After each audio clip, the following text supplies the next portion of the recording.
Hello बाळको, virtual learning में स्वागत है। આપણે 14મો પાઠ ઊર્જાના સ્ત્રોતો વિશે ચર્ચા કરીએ છીએ। 2 લેક્ચરની ચર્ચા કરી દીધી છે। આપણે આજે ત્રીજા લેક્ચર તરફ આગળ વધવું છે। અગાઉના લેક્ચરમાં આપણે કોની ચર્ચા કરી? તો તાપ વિદ્યુત વ્યવહારિક રીતે કઈ રીતે ઉત્પન્ન કરવામાં આવે, વિદ્યુત મથકોમાં કઈ રીતે ઉત્પન્ન કરવામાં આવે એની ચર્ચા કરી।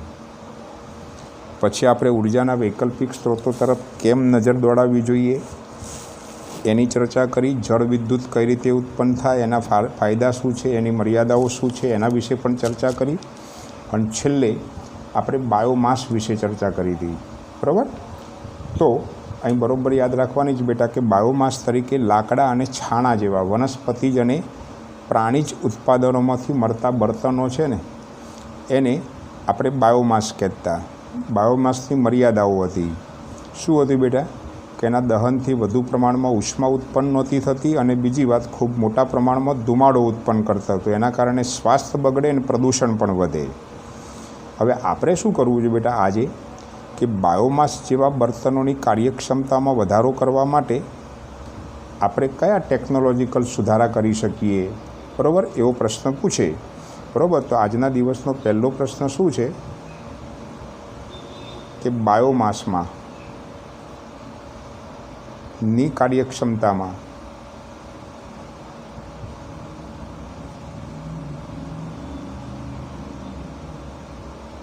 વધારો કરવા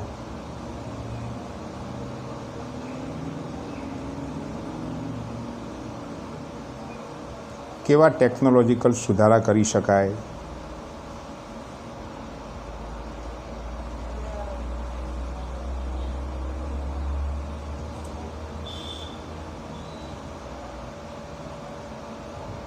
આવો પ્રશ્ન પૂછાય।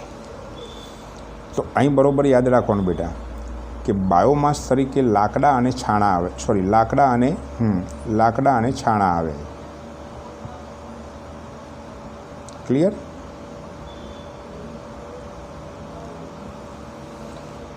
આ બધા છે ને બેટા એ જૈવમાસ કહેવાય। જૈવમાસ એટલે બાયોમાસ।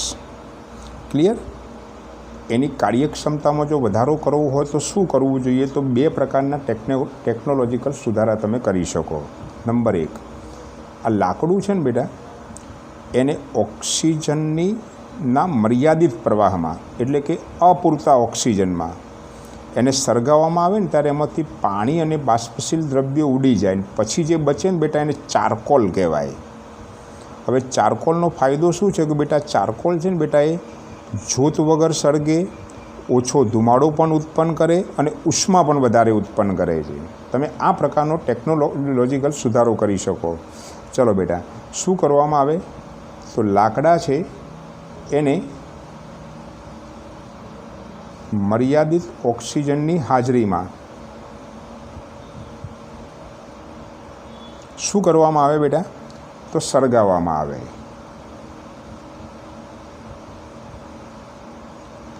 આનાથી જે મળે બેટા એને ચારકોલ કહેવાય।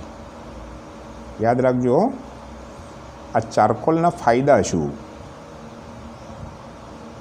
જોજો બેટા પહેલો ફાયદો, ચારકોલનો પહેલો ફાયદો શું છે બેટા? તો સૌથી પહેલાં તો એ જ્યોત વગર સળગે છે, જ્યોત દેખાય નહીં આપણને। બીજી વાત એ ઓછો ધુમાડો ઉત્પન્ન કરે અને નંબર 3 વધુ ઉષ્મા ઉત્પન્ન કરે। આ 3 એના ફાયદા છે। ક્લિયર? ચલો એટલે કે લાકડા છે ને બેટા એને મર્યાદિત હવા એટલે ઓક્સિજનની હાજરીમાં સળગાવવામાં આવે તો એનું રૂપાંતરણ ચારકોલમાં થાય। આ ચારકોલના 3 ફાયદા, એક તો એ જ્યોત વગર સળગે, ઓછો ધુમાડો ઉત્પન્ન કરે ને વધુ ઉષ્મા ઉત્પન્ન કરે। જ્યોત વગર સળગે ને બેટા એના કારણે શું થાય કે આપણે જો ચારકોલનો ઉપયોગ કરીને ખોરાક બનાવતા હોઈએ ને તો એ ખોરાકથી પેલા કપડાં છે ને પેલા વાસણો છે ને એ વાસણો કાળા ન થાય। ક્લિયર? ઓકે, તો આ પહેલો ટેકનોલોજીકલ સુધારો। બીજો ટેકનોલોજીકલ સુધારો તમે છાણામાં કરી શકો। જો બેટા છાણ છે ને એ છાણની સાથે વનસ્પતિના અવશેષો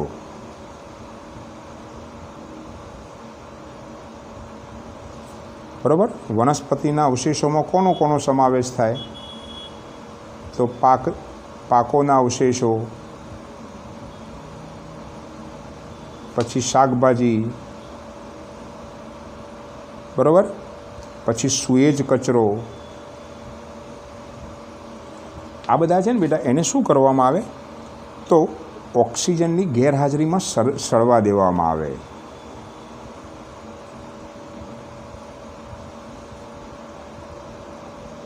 સળવા દેવામાં આવે એટલે બહુ સાદી ભાષામાં કહીએ ને બેટા તો એનું કોહવાણ કરવામાં આવે.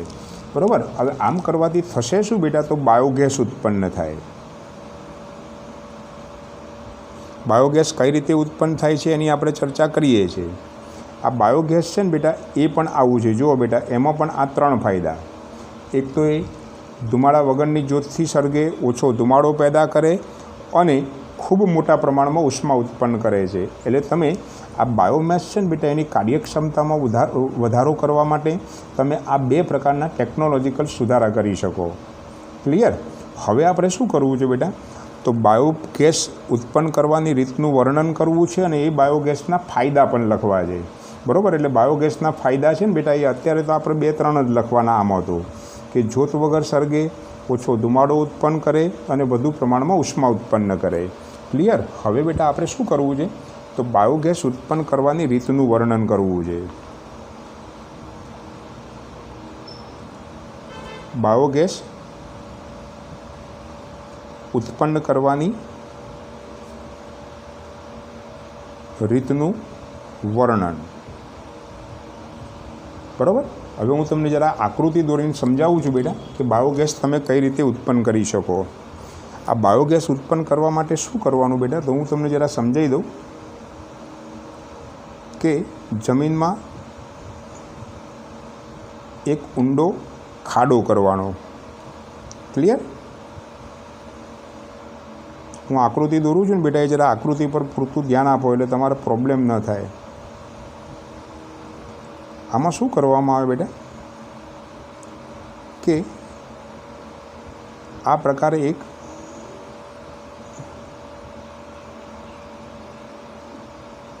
ઈંટોની બનેલી એક ડાયજેસ્ટર ચેમ્બર બનાવવામાં આવે.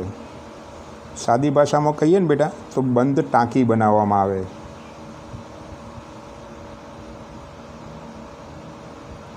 જમીનમાં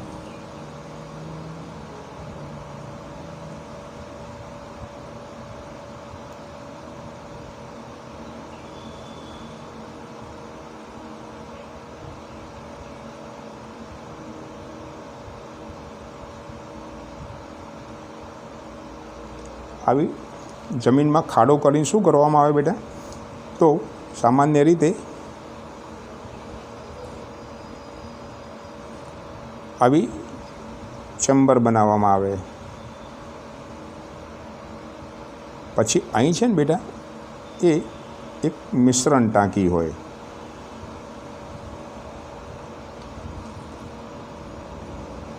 ક્લિયર? અહીં આપણે એક મિશ્રણ ટાંકી બનાવવાની.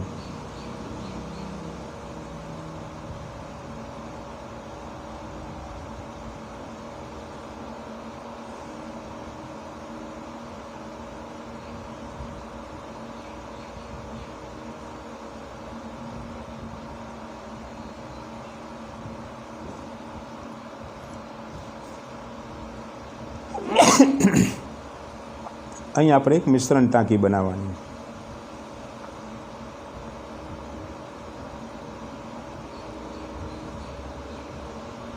બરાબર. આ જે છે ને અહીં હું લખું છું રગડો. રગડો એટલે કોનો રગડો? તો મેં આગળના કર્યું છાણ, વનસ્પતિના અવશેષો એટલે કે પાકના અવશેષો, શાકભાજી, સુએજ કચરો એ બધું આમાં દાખલ કરીને પછી આ પાઇપ મારફતે એને ડાયજેસ્ટર ચેમ્બરમાં દાખલ કરવામાં આવે. આ જે છે ને બેટા એને ડાયજેસ્ટર કહેવાય.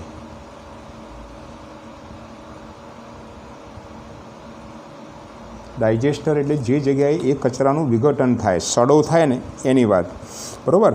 પછી શું કરવામાં આવે બેટા? અહીંથી પછી વધારાનો કચરો બહાર કાઢવા માટેની જગ્યા પણ હોય. ક્લિયર?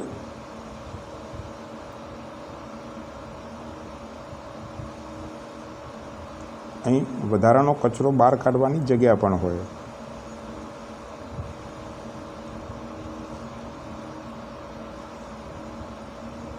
અહીં વધારાનો કચરો બહાર કાઢવાની જગ્યા હોય. પછી અહીં ખાતર એકત્રિત કરવામાં આવે. ક્લિયર?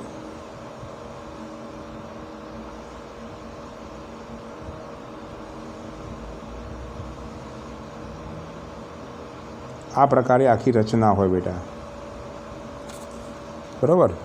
અહીં હું લખું છું ખાતર. અહીં ખાતર પેદા થાય. અહીં માટી હોય.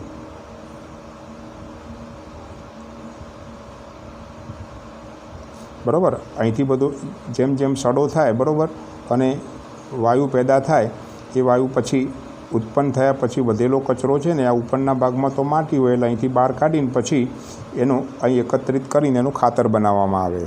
બરાબર. અને અહીંથી આ ઉપરના ભાગમાં ગેસ ટેન્ક આવેલી હોય. ગેસ ટેન્ક એટલે ટાંકી આવેલી હોય. ક્લિયર? અને અહીં બધો કચરો હોય. આટલા ભાગમાં એનો સડો થઈ દેવામાં આવે. ક્લિયર? અને અહીંથી વપરાશના સ્તરે પેલો વાયુ બહાર લઈ જવામાં આવે. બરાબર. આને આપણે ગેસ આઉટલેટ કહેવાય.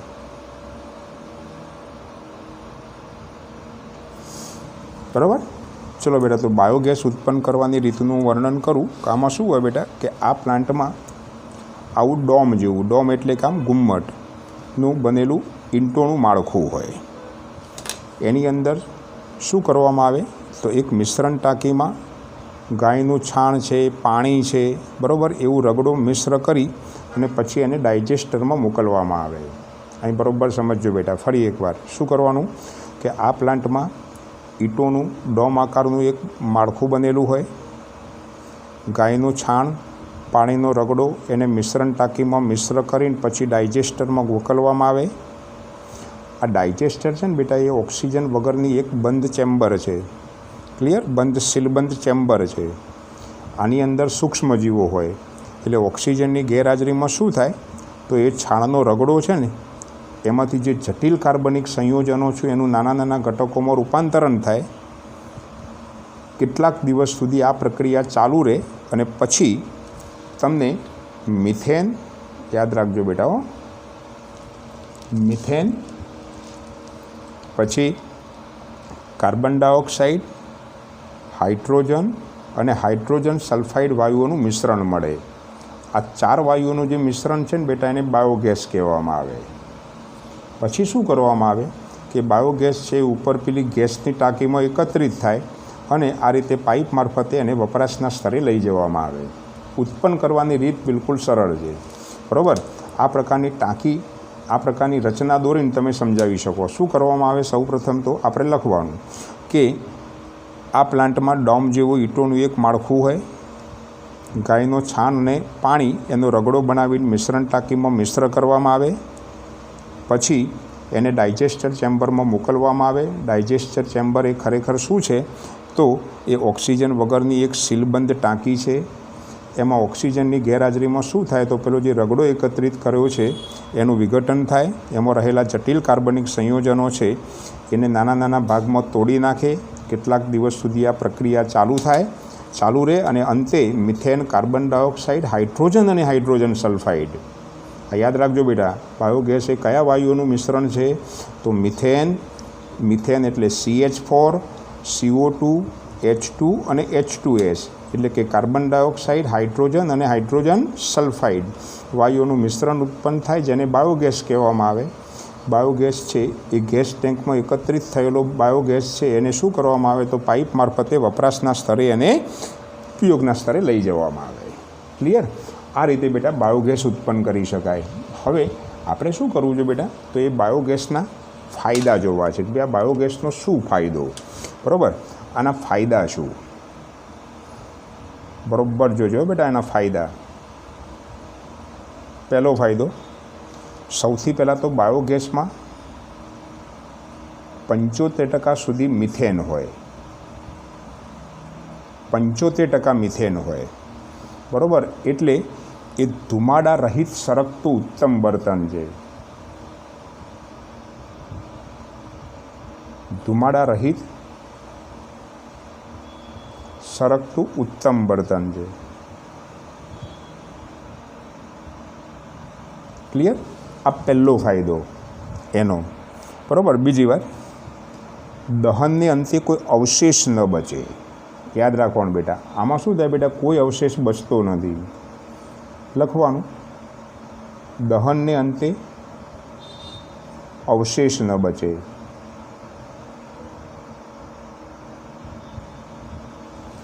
ક્લિયર?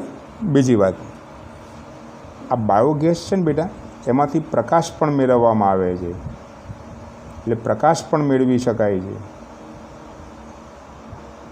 એનો ત્રીજો ફાયદો. બીજી વાત, અગત્યની વાત હવે છે બેટા, કે બાયોગેસ પ્રાપ્ત થયા પછી વધેલો જે રગડો છે ને, એને શું કરવામાં આવે બેટા? સમયે સમયે બહાર કાઢી અને નાઇટ્રોજન અને ફોસ્ફરસ યુક્ત અસરકારક ખાતર તરીકે એનો ઉપયોગ કરવામાં આવે છે.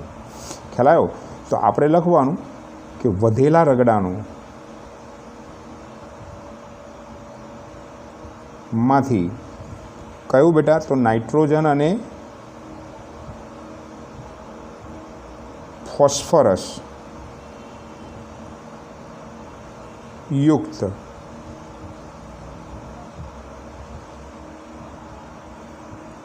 અસરકારક ખાતર તરીકે એનો ઉપયોગ કરવામાં આવે છે. ક્લિયર? અને બીજી વાત, અગત્યની વાત, કે સગવડતા ભર્યો સ્ત્રોત છે.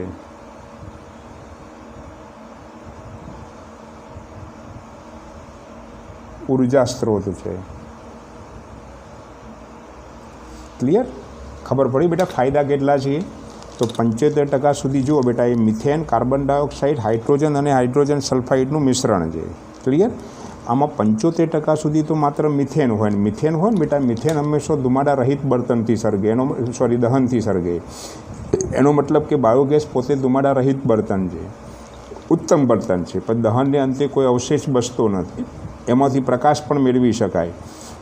વધેલો જે કચરો છે, બરાબર, એ ઉપરના ભાગમાંથી નાઇટ્રોજન અને ફોસ્ફરસ યુક્ત અસરકારક ખાતર તરીકે પણ વપરાય. અને બીજી વાત, આ બિલકુલ સગવડ પડ્યો છે. અહીંથી બેટા તમે પાઇપ મારફતે ઉપયોગના સ્તરે ગમે ત્યાં લઈ જઈ શકો. ક્લિયર? આપણા ઘરે જે ગેસનો બાટલો હોય છે અથવા પીએનજી જેવું હોય ને, આ પીએનજી જેવું જ છે. ક્લિયર? બરાબર. પણ ખેડૂતો માટે આ આશીર્વાદરૂપ છે. હવે આપણે શું કરવું છે બેટા? તો અહીં બાયોમાસની વાત પૂરી થઈ. હવે આપણે પવન ઉર્જા તરફ આગળ વધવું છે. કઈ ઉર્જા તરફ આગળ વધવાનું છે બેટા? તો પવન ઉર્જા તરફ જરા આગળ વધીએ આપણે. બરાબર. તો હવે આપણે પવન ઉર્જાની વાત કરવી છે. ક્લિયર?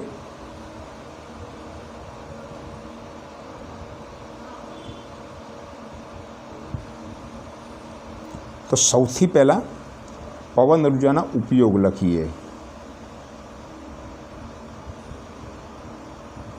પવન ઉર્જાનો પહેલો ઉપયોગ બેટા, કે પવન ઉર્જાની મદદથી પાણી ખેંચવાના પંપ સેટ ચલાવી શકાય.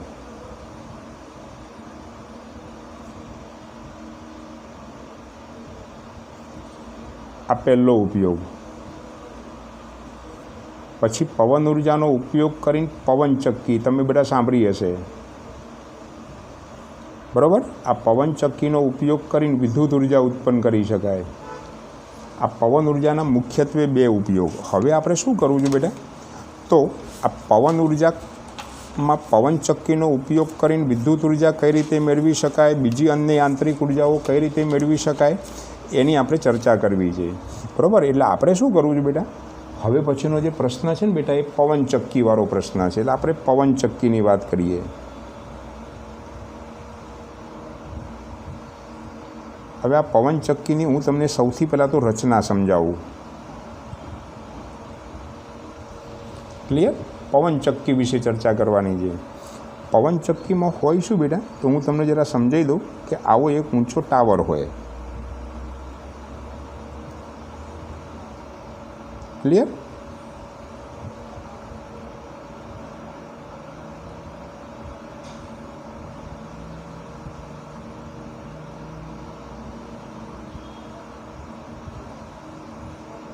આવો એક ઊંચો ટાવર બનાવવામાં આવે. પછી એ ઊંચા ટાવર પર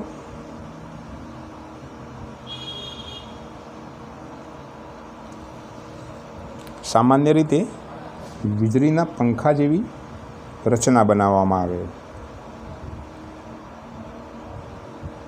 અહીં શું કરવામાં આવે બેટા? તો પેલા પાંખિયા ગોઠવવામાં આવે।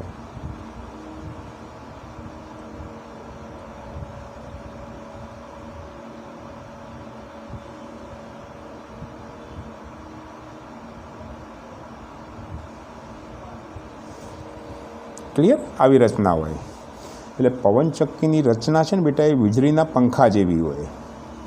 શું કરવામાં આવે તો પાંખિયાને આ રીતે ઊંચા સ્તંભ પર જે બાજુએ હવા આવતી હોય ને બેટા એ હવાની લંબ દિશામાં ગોઠવવામાં આવે। આ હવા આવે છે તો હવાની લંબ દિશામાં એને ગોઠવવામાં આવે। બરાબર યાદ રાખજો બેટા। અને એને એક ઊંચા આધાર પર ગોઠવવામાં આવે। હવે આમાં યાદ રાખવાનું બેટા કે આ પાંખિયાની જે સંખ્યા છે પછી એનો આકાર છે અને જમીનની ઊંચાઈ, જમીનથી પવનચક્કીની ઊંચાઈ છે ને એ 2-3 બાબતો પર આધાર રાખે। બરાબર યાદ રાખો બેટા। આ પાંખિયાની સંખ્યા,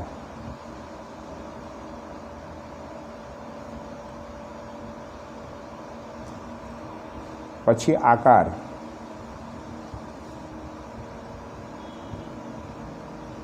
જમીનથી ઊંચાઈ નો આધાર તમને ખબર પડી જાય એવો છે બેટા કે જે તે સ્તરે ફૂંકાતા સરેરાશ પવન પર આધાર રાખે। ક્લિયર? અને અન્ય કેટલીક ભૌગોલિક પરિસ્થિતિ પર આધાર રાખે। ભૌગોલિક સ્થિતિ એટલે બેટા અન્ય કેટલાક સંબંધિત મુદ્દાઓ પર આધાર રાખે। બરાબર જોજો બેટાઓ।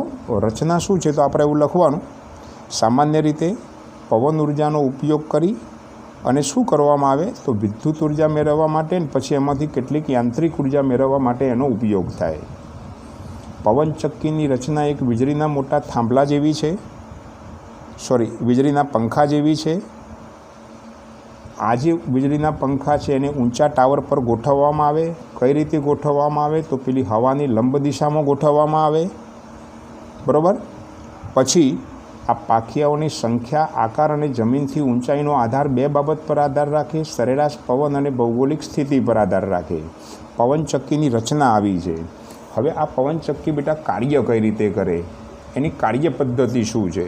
બરાબર? આ કાર્ય પદ્ધતિ તમને બહુ સરળતાથી આવડી જાય એવી છે। હું તમને જરા સમજાવી દઉં બેટા કે પવનચક્કીની કાર્ય પદ્ધતિ બિલકુલ સરળ। અહીં શું થાય બેટા કે આ પાંખિયા છે ને એ પાંખિયાના જુદા જુદા ભાગો પર પવન અથડાય। ક્લિયર? એટલે શું થાય તો આ જુદા જુદા ભાગો પર દબાણનો તફાવત સર્જાય। આ પાંખિયા છે ને બેટા એના જુદા જુદા ભાગો પર પેલું લંબ દિશામાંથી આવતો પવન અથડાય એટલે આ પાંખિયા ઉપર દબાણનો તફાવત ઉદ્ભવે। હવે આ દબાણના કારણે શું થાય તો પેલા પાંખિયા ભ્રમણ કરે। ક્લિયર? બરાબર? હવે એ પાંખિયા ભ્રમણ કરે એટલે પેલી ધરી ભ્રમણ કરે। બરાબર? અને આ ધરીનું જોડાણ છે એ પાણી ખેંચવાના પંપસેટ સાથે કરી દેવામાં આવે તો પાણી ખેંચવાનો પંપસેટ ચલાવી શકાય। જો એને વિદ્યુત જનરેટર સાથે જોડી દેવામાં આવે તો વીજળી પેદા કરી શકાય। ક્લિયર?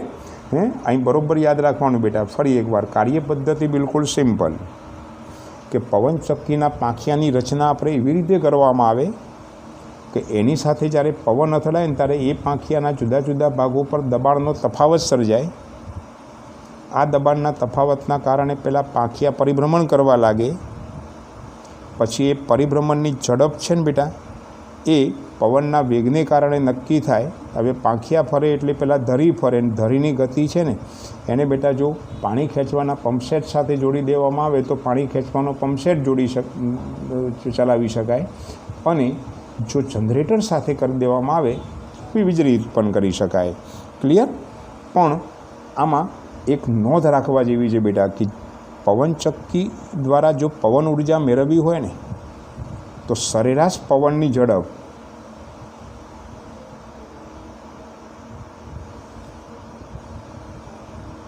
સામાન્ય રીતે 25 કિલોમીટર પર કલાક હોવી જોઈએ।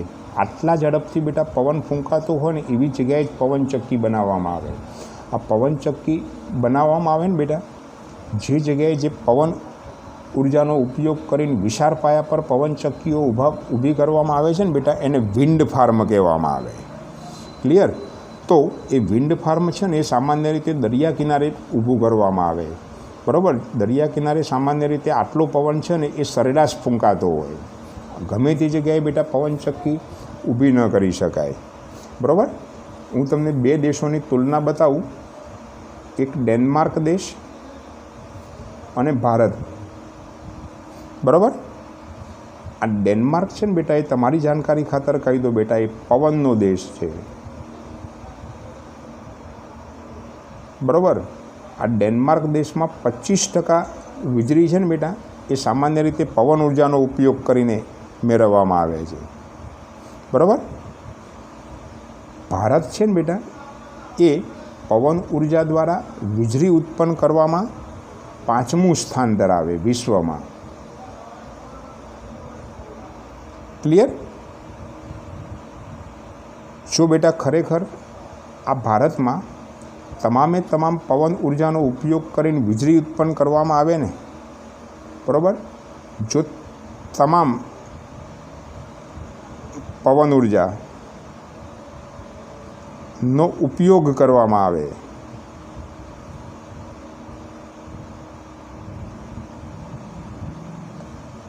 તો લગભગ 45,000 મેગાવોટ જેટલી વીજળી પેદા કરી શકીએ એમ છે. બરાબર? તમારી જાણકારી ખાતર કહી દો બેટા કે ભારતમાં કન્યાકુમારી ખાતે, તમિલનાડુમાં આવેલું, એ વિન્ડ એનર્જી ફાર્મ આવેલું છે. વિન્ડ ફાર્મ કહેવાય. બરાબર? સૌથી મોટું પવન ઉર્જા ક્ષેત્ર આવેલું છે. અને આમાંથી બેટા 380 મેગાવોટ જેટલી વીજળી પેદા કરી શકાય છે. બરાબર? ડેનમાર્ક દેશ છે ને બેટા, એ પવનનો દેશ.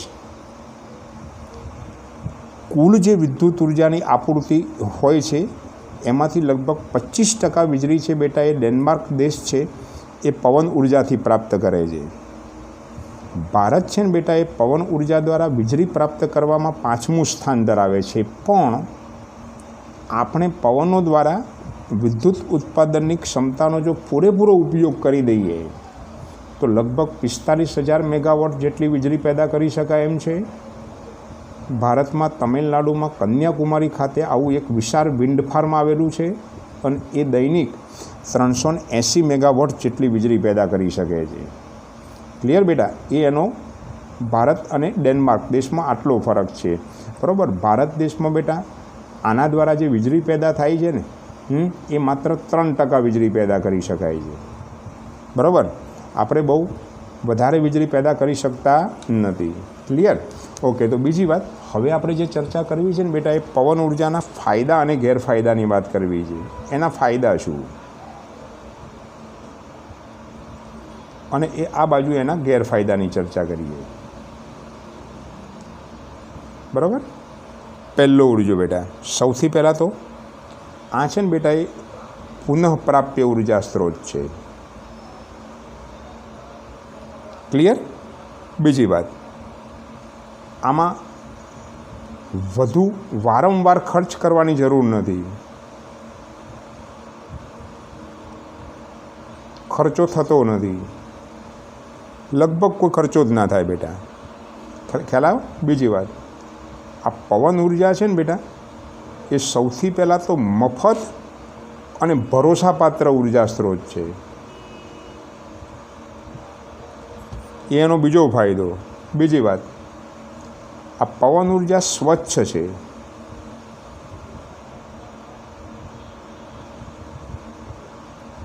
એ પ્રદૂષણ મુક્ત છે. ક્લિયર? એટલે કોઈ નકામો કચરો પેદા ન થાય. બરાબર? અને આ જે જગ્યાએ બેટા પવનચક્કીઓ ઊભી કરવામાં આવે છે ને, એ ઘણી વખત પ્રવાસી લોકો છે ને બેટા, એ પ્રવાસીનું આકર્ષણ રહે છે. ફરીવાર, પુનઃપ્રાપ્ય ઉર્જા સ્ત્રોત છે. સામાન્ય રીતે એક વખત નિર્માણ થયા પછી વારંવાર ખર્ચો થતો નથી. પવન ઉર્જા એ મફત અને ભરોસાપાત્ર ઉર્જા સ્ત્રોત છે. સ્વચ્છ છે, પ્રદૂષણ મુક્ત છે અને આ વિન્ડ ફાર્મ જે જગ્યાએ ઊભું કરવામાં આવે ને બેટા, એ જગ્યા પ્રવાસીઓ માટે આકર્ષણનું કેન્દ્ર હોય છે. ક્લિયર? બીજી વાત, આના ગેરફાયદા શું? આ પવન ઉર્જા ફાર્મ છે ને બેટા, એ સતત વર્ષના મોટા ભાગના દિવસોમાં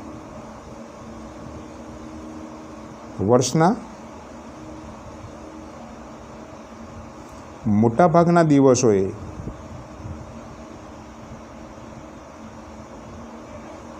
સતત પવન ફૂંકાતો હોય ને એવા સ્થળે બનાવવા પડે છે. ક્લિયર? નંબર 1, આમાં પવનની ગતિ મેં તમને આગળ વાત કરી ને બેટા, તો પવનની ગતિ 25 કિલોમીટર લખી, પણ 15 કિલોમીટર પર કલાક હોય ને હોવી જોઈએ. આટલી તો મિનિમમ હોવી જ જોઈએ. ક્લિયર? બીજી વાત, એ જમીનનો ખૂબ મોટો વિસ્તાર આવરી લે છે.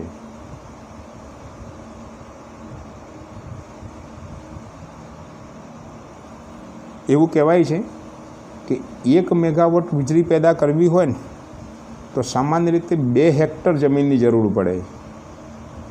એ એનો મોટામાં મોટો ખર્ચો. અને બીજી વાત, આનો પ્રારંભિક ખર્ચ બહુ વધુ છે બેટા. શું છે? આનો પ્રારંભિક ખર્ચો વધુ છે.